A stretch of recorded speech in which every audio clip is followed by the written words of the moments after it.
I should be able to share now. Yes. Okay, Let me great. share the PowerPoint. All right. I'll be impolite at about 17 minutes when you have 3 minutes to go. Otherwise, I'll be very quiet. Right. Something has happened and my PowerPoint is stuck, but I hope that that should be fine in a little bit. Yeah, that should be fine now. Right. I hope that now it's visible, the PowerPoint. Yeah. Right. So thank you very much, Ariadne, and many thanks to the entire organizing committee for this lovely conference. It's a great pleasure to be part of it, even from a distance. And it's even more important during these difficult times to have this sort of coming together, if I may say. Right. So the characteristic instability of our times is perhaps nowhere best paralleled in literature than in Ovid's Metamorphoses, a poem whose premise and driving force is mutability. Instead of letting things to an end, constant change and crossing of boundaries operate as generative powers in Ovid's Metamorphoses, an idea that is aptly matched by the evolution of the academic world in its entirety, especially in light of the new circumstances created by the present pandemic. Today we'll focus on Adonis, a profoundly transgressive figure of the Ovidian epic, suggesting that he encapsulates several ideas and challenges of our age, especially during the pandemic. Adonis is intricately associated with the crossing of boundaries, starting already from his conception. Born of the illicit union between Myra and her father Cinyras, Adonis is the offspring of incest. Adonis's beauty, already as an infant, makes him stand out and surpasses human measures, turning him into a double of Amor. Growing up similar to other mythical stories confounding the borders between love, marriage, and death, his relationship with the goddess Aphrodite and his death occur when Adonis is in this liminal stage between childhood and adulthood.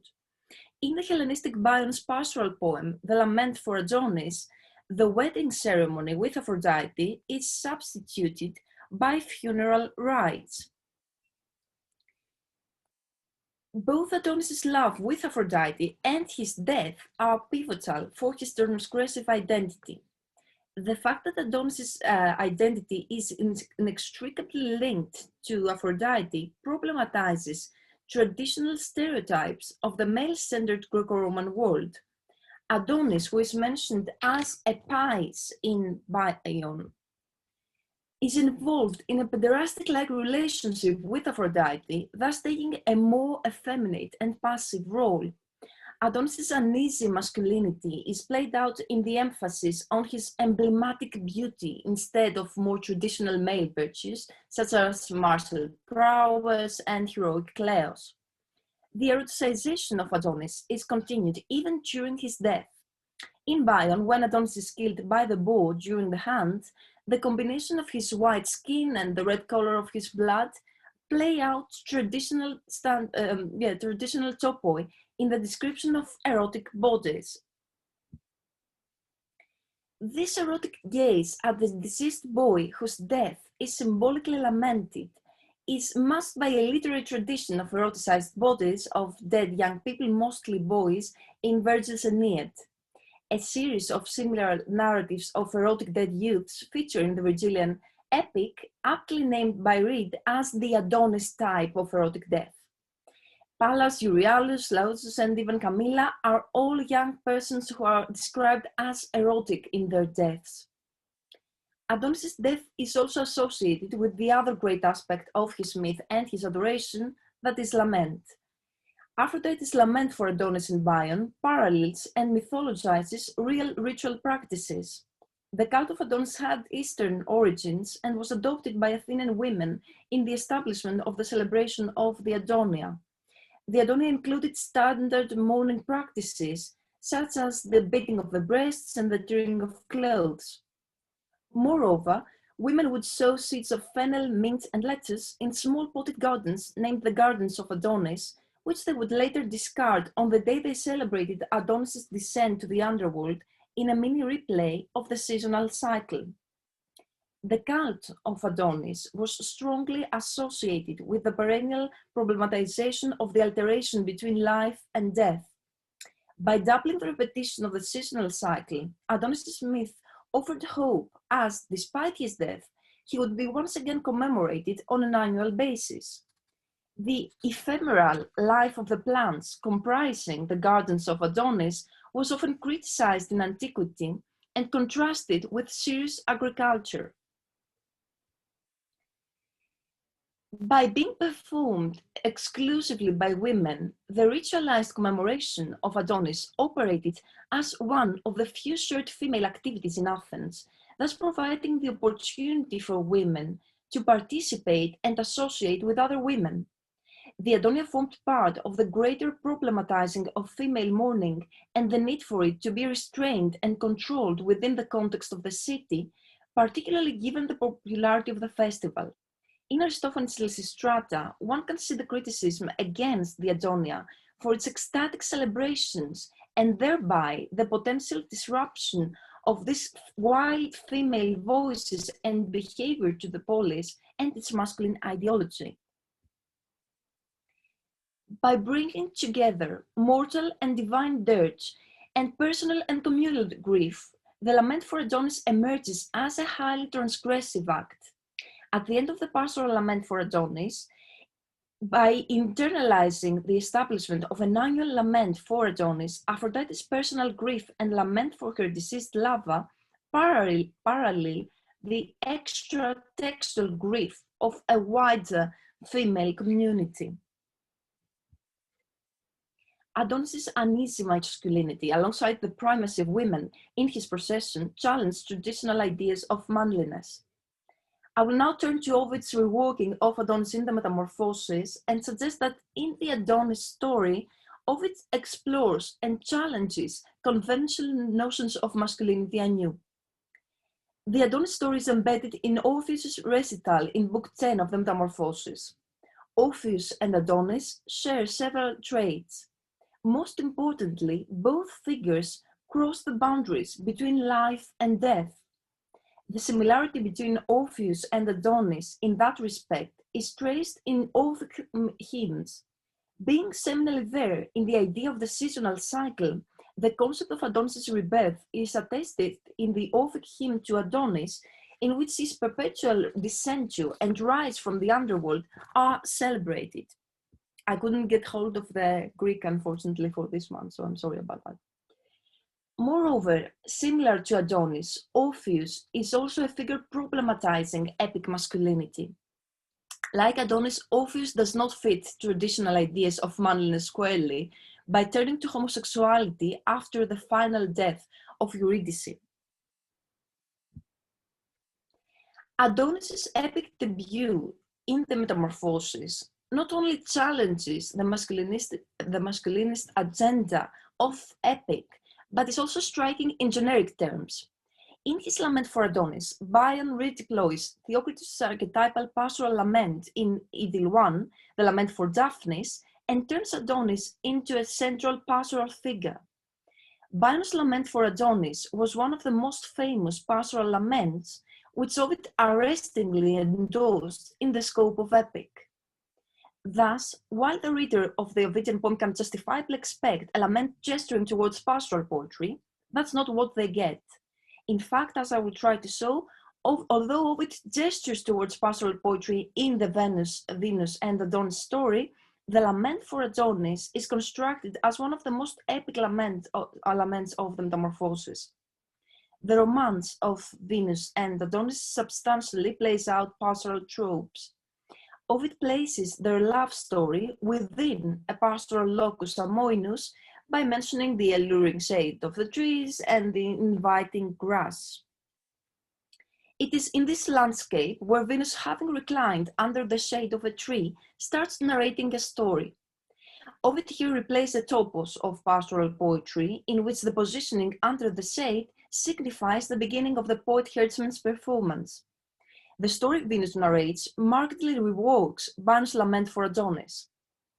Contrary to any other occurrences of the Adonis myth, Ovid's Venus seems to have warned Adonis against the dangers of hunting. In his story of Atalanta and Hippomenes, who were transformed into lions, she tries to dissuade Adonis from hunting wild animals and urges him to limit himself to safe hunting. The didactic tone of the story is explicit. You can see the repetition of the verb moneo, to advise. But in Venus's admonition to Adonis, Ovid seems to reprise the goddess's reproaches to the dead Adonis in Bion. Bion's Aphrodite blames the deceased boy for going hunting. Through Venus's admonition to Adonis to avoid hunting and seek for safety, Ovid gestures towards the dangerous female voices of epic, especially when contextualized within the epic genre. Venus advises Adonis against the gloria of the hunting. Glory, however, was never, at least explicitly, part of Adonis' motivation behind the hunting in Bion or in any other of his pre-Ovidian occurrences. The references to glory places Adonis into an epic world of heroes whose actions are driven mainly out of their pursuit of kleos. In her suggestions for safety and survival over heroic glorification, Venus replicates Andromache's admonition to Hector in Iliad 6, where it is Andromache who tries to dissuade Hector from fighting aggressively and urges him to seek for safety. Berkeley points out that the exchange between Hector and Andromache allows the poet to put the heroic code vividly into question as he illuminates sharply the competing goals of survival versus achievement that depends on risking life. In the replay of this exchange, Ovid presents Adonis, a remarkably anti-epic figure, as a near double of Hector. Ovid systematically destabilizes Adonis as a pastoral hero and refashions him as an epic hero. Venus's plea to Adonis to avoid the hunting of wild beasts once again reprises heroic ideology by mentioning the pugna battle in which the beasts are eager to engage, and in her exhortation to Adonis to avoid the encounter in a display of virtus, the speech of Ovid's Venus acts out epic thematics and ethos. Manhood, virtus, is the most prominent quality of the epic hero. As Alison Keith aptly notes, the additional pressure on gender may be felt in Latin epic, given the centrality of virtus in all of its senses to the epic genre in Rome. All the same, a sexual innuendo can be read in Venus's reference to Adonis's manhood that should be protected. Damnosa can be read both actively and passively, as it can denote both the destructive and the ruined manhood.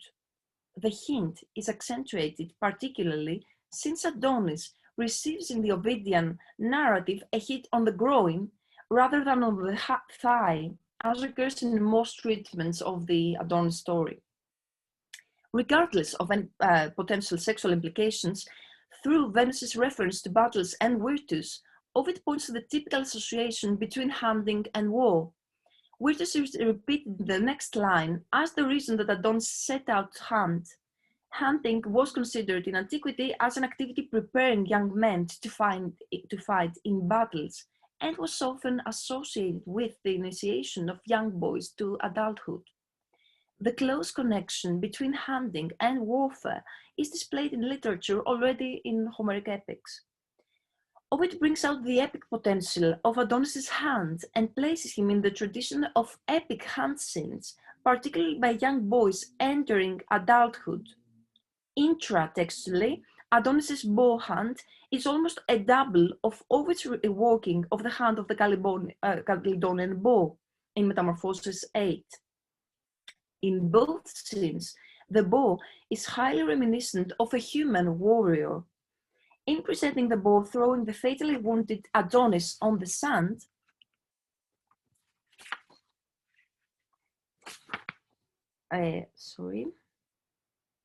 Yeah, Ovid echoes almost verbatim a line from the Aeneid, in which a scene of a boxing match is described. The Bionian intertext is possibly also at work, as Venus reproached Adonis for wrestling with the bow. Adonis' failed attempt to kill the bow looks at the repeated failed attempts of the young heroes to kill the Caledonian bow in Metamorphoses Book 8. Horsfall has suggested that the repetition of the failed attacks to the Caledonian bow creates a sort of an epic burlesque in Metamorphoses 8. In Adonis' case, his virtues is undercut in his failed late attempt to escape the bow, as well as in his literal castration. The occurrence of Atalanta as the successful huntress of the Caledonian bow and Atalanta as the runner in Venus' story to Adonis further marks the connection between the two hunting scenes, possibly also evoking Atalanta as the first successful bow huntress in opposition both to the Caledonian heroes and to Adonis. Unlike the Caledonian hunter heroes, however, Adonis is devoid of a community of fellow hunters, a detail that leads to two opposite effects. In his solitude, his hunting takes the form of an attempt at heroic toil. All the same, being out of a male society makes Adonis' forging of male identity problematic. Similar to the Caledonian heroes, but also to Odysseus, Adonis' hit fails to kill the bow. Unlike Odysseus, who attempts a second hit on the bow, Adonis turns to flight after his first unsuccessful hit. The bow hits Adonis in the groin, a spot that, as by now the reader of the Metamorphoses has seen, brings certain death when wounded. But in stark opposition to Adonis' failure to kill the bow, as well as his failed effort to escape the beast and his castration, Venus, in her lament for Adonis, celebrates him as a hero, and more precisely as an epic hero. Ovid remarkably subtracts Adonis from his pastoral community of mourners and eliminates any reference to him as a shepherd in Venus' lament. Even more conspicuously, Ovid eliminates from the narrative of Adonis' death and Venus' lament any reference to Adonis' most identifying trait, his beauty, which was highlighted at the beginning of the story. Venus' lament for Adonis stands in stark opposition to Bion's lament, where the beauty of the youth is repeated several times in the lament's refrain, Apolleto kalos Adonis, as well as in the anaphora of the epithet kalos, beautiful, marking Adonis' beauty, persisting in his death. In Venus' lament for Adonis, there is not a single reference to the dead young man's beauty. Stripping Adonis from his beauty in his lament, the core of his identity, with Adonis long being a byword for beautiful, Ovid is able to refashion Adonis almost at will. Venus praises Adonis as a hero. 3-4 more minutes, please. Great, yes. Venus praises Adonis as a hero and implicitly as a weir in his juxtaposition with Menta, whose female body was allowed to be transformed. By opposing Adonis to Menta, Venus suggests that it is Adonis' virility that deserves to be memorialized and transformed. At the end of Adonis' story, Venus' promise to a personal annual lament for Adonis replaced the establishment of the communal grief for Adonis in Bion. The establishment of Adonis' yearly lament signals repetition and continuation and resists his passing to oblivion. The transformation of Adonis' blood into a flower not only gestures towards Adonis' traditional connection with the seasonal cycle, but also marks another crossing of boundaries, those between life and death and between presence and absence. In his floral form, Adonis will be simultaneously both present and absent.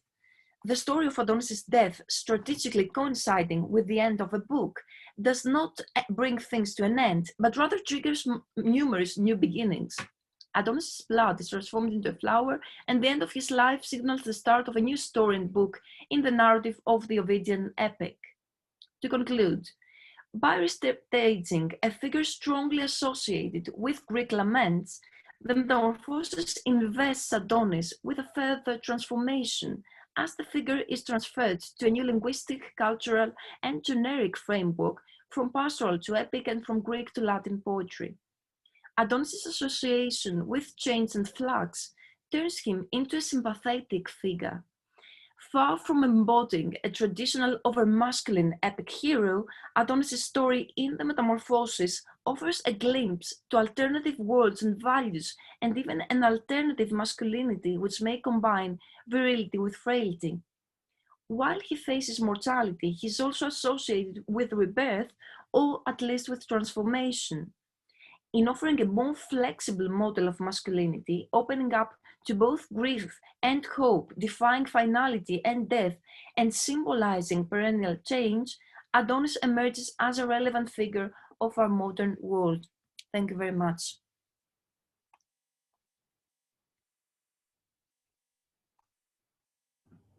Thank you very much, ELENI, for this presentation. If you could just, this is it. Now we can see each other better. So thank you again. And the floor is open for questions, comments.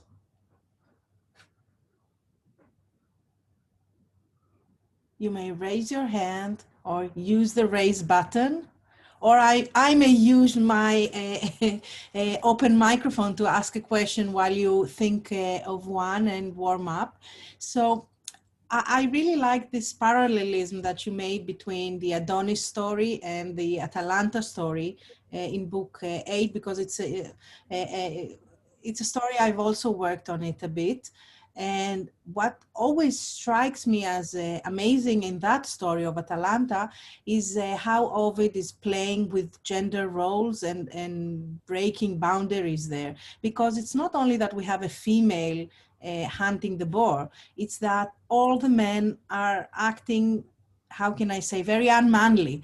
And I'll say it with this way. So would you see something similar happening also? Is he also playing with the Adonis story? Is it playful, or what is he? I mean, we have the lament, but what about the mock heroic, let's say? Yeah, I think that, first of all, thank you very much, Ariadne, for this question. And yeah, this is a fascinating topic. When it comes to Ovid, the thing is that he both appears to be conforming to epic standards and epic ideology, and also pushing the boundaries further and challenging epic ideas. So throughout the Metamorphoses, the fluidity of gender is a huge issue. We have like a lot of the heroes and the heroines adopting traits of the other, let's say, gender, or we have literal transformations of gender, such as the Tiresias story and several other stories of the Metamorphoses. So as it happens with several of the epic topoi of the Metamorphoses, Ovid appears to be both playing with and playing by the rules of masculine ideology and challenging them. So yeah, to one extent, he shows that Adonis is not the typical epic hero, obviously, but on the other hand, he appears to be adopting much more epic qualities compared to other of his compared to his previous occurrences, and that happens with a lot of characters of Metamorphoses. I've written in that Oxford volume that was out recently about Arethusa, who is a nymph that appears to be becoming a founder of a city and sort of taking on generally very masculine roles. So we do see that a lot throughout the Metamorphoses, that we have a lot of experimentation with gender and the typical traits of gender and gender dynamic. But these appear to be up to a point, let's say. So there is a little bit of a crossing of boundaries, but then again, these are sort of given in small doses. Thank you very much. Any other questions or comments?